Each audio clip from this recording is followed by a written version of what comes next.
반갑습니다. 오늘은 퇴근을 하고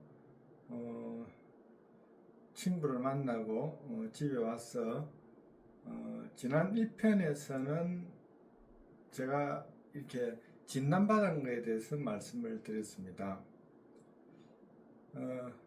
이 동영상을 켜기 전에 제가 챗GPT에게 물었습니다. 뭐라고 물었냐면, 나는 그 항암 치료를 11차례를 했고 지금은 완치됐는데 내 삶은 어떠한 일상을 보내는 것이 좋겠냐고 챗GPT에게 물었습니다.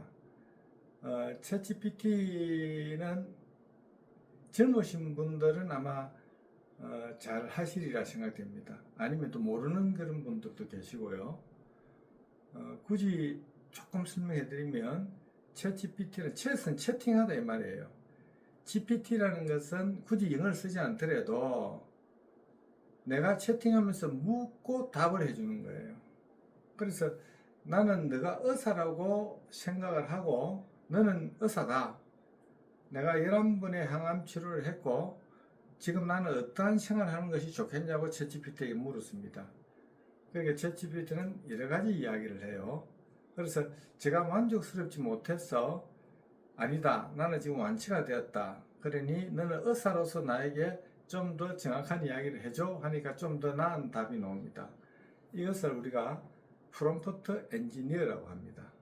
오늘은 제가 1편에 이어서 제가 이렇게 유튜브를 하는 그런 궁극적인 목적이 돈을 벌고자 하는 것이 아닙니다. 그리고 딱 한 가지를 바란다면, 제가 14년 전에 정말 막막했습니다.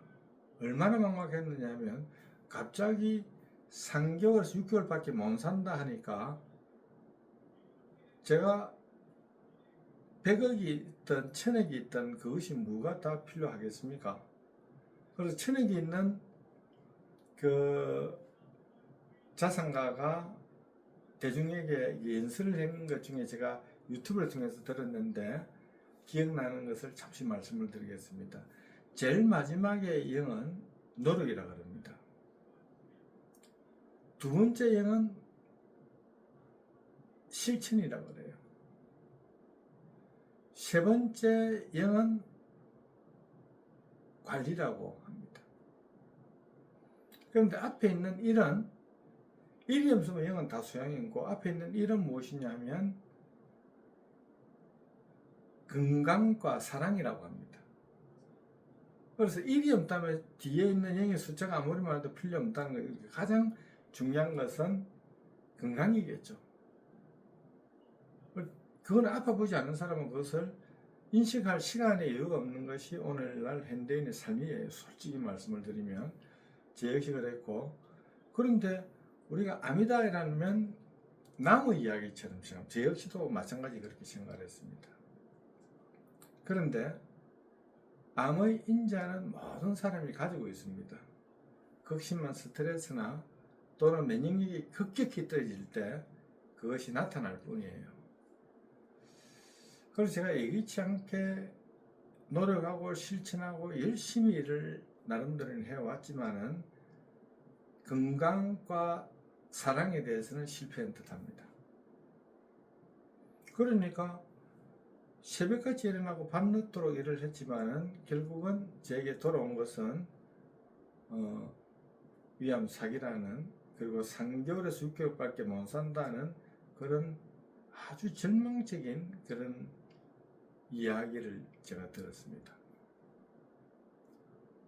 그래서 그날 이후로부터 아무 몸이 아프고 사람이 오래 살지를 못하니까 그러면 뭐가 중요할 것이냐, 다시 이제 건강을 회복하는 것이 가장 1순위가 되겠죠. 그것은 우리 집사람이 없었더라면 그는 불가능했을 겁니다. 성심성의껏 도와줘서 그 점에 대해서 너무 고맙고 감사하게 항상 그렇게 생각을 하고 있습니다. 그리고 제가 의사 선생님한테, 담당 의사 분이 우리나라에서 또 좀 알아주는 그런 병원의 원장님이었는데, 지금으로부터 14년 전 이야기입니다.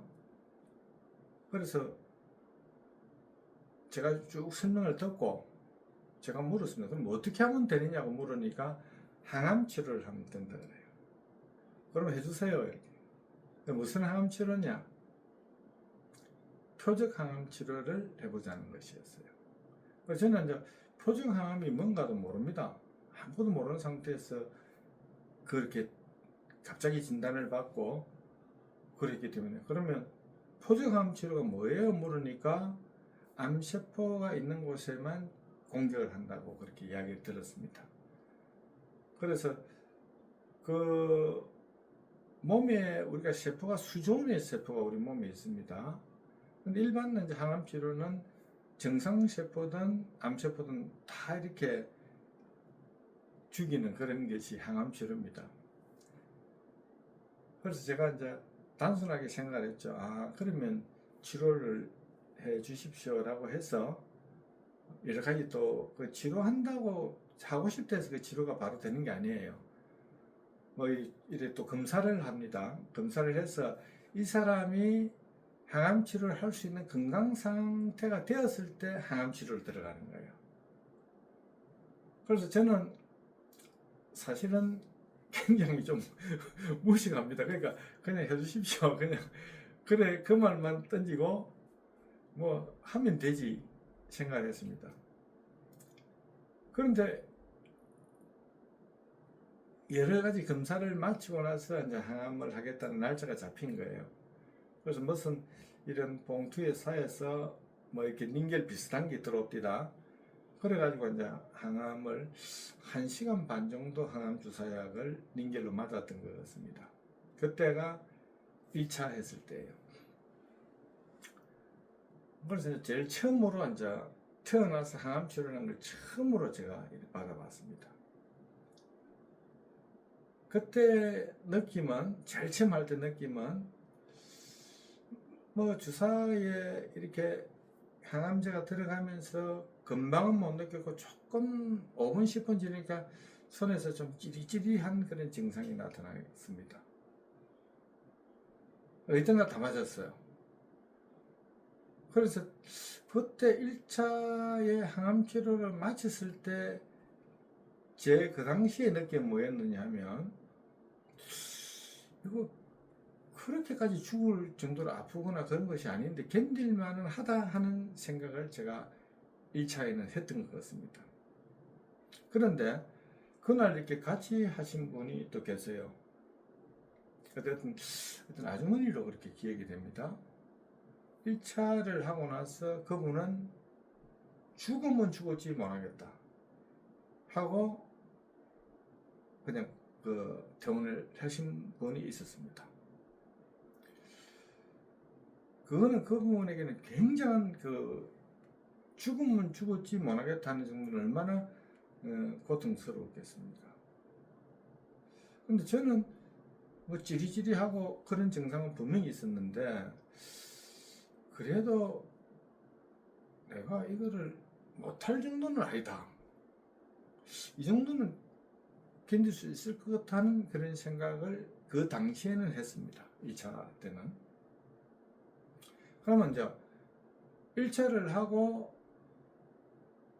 이제 병실에 가는데, 그 다음부터 이제 뭐 이렇게 뭐 체크를 하고 뭐 식사를 할 거 아닙니까? 밥맛이 없는 거예요. 좀 정확하게 제 기억을 지금 14년 전이니까 그래도 또 우리가 아플 때는, 그때는 참 빼지는 게 좀 시간이 지나면 또 금방 잊지 않습니까? 저도 지금 많이 잊은 상황입니다. 그러니까 뭐 100% 리얼하게 이렇게 전달은 못 해드리는데, 하여튼 1차 때는 제가 견뎌냈던 것 같습니다. 그렇게 힘들긴 힘든데 그렇게까지 뭐 못하겠다 정도는 아니다 하는 생각을 했고, 그리고 그 다음에 이제 뭐 음식을 먹어야 되는데, 하나가 이제 정확하게 기억나는 것은 밥 맛이 없었어요. 정확하게 맛이 아니고 그 밥이라기보다는 모래를 씹는 그런 느낌을 받았습니다. 그러면 이제 면역 체계가 떨어지니까 의사 선생님들은 이제 소고기를 많이 먹으라면 단백질하고 힘을 키워야 되니까 소고기가 사실은 넘어가질 않습니다. 씹어보면은 뭐 좀 스펀지 씹는 그런 느낌이 있는 것 같아요. 그러니까 주위에서도 극형에서 억지로 먹기는 먹지만은 거의 안 넘어가요. 제가 평소 때 10점을 먹었더라면 한 점 또 먹을 또 말똥한 그런 느낌을 받았습니다. 그래서 제가 오늘 그러면서 이제 사실은 11차례를 받았습니다. 11차례를 받았는데 1차의 기억은 제가 오늘 말씀드린 것까지가 기억이 납니다. 다음 2차에 느낀 점, 3차에 느낀 점, 그리고 4차, 5차, 6차 때의 그런 상황들을 제가 이렇게 겪으면 안 되겠지만 혹시 그렇게 겪는 분들이 계시면 제 유튜브를 참고하셔서 도움이 되었으면 합니다. 오늘은 여기까지 하겠습니다. 고맙습니다.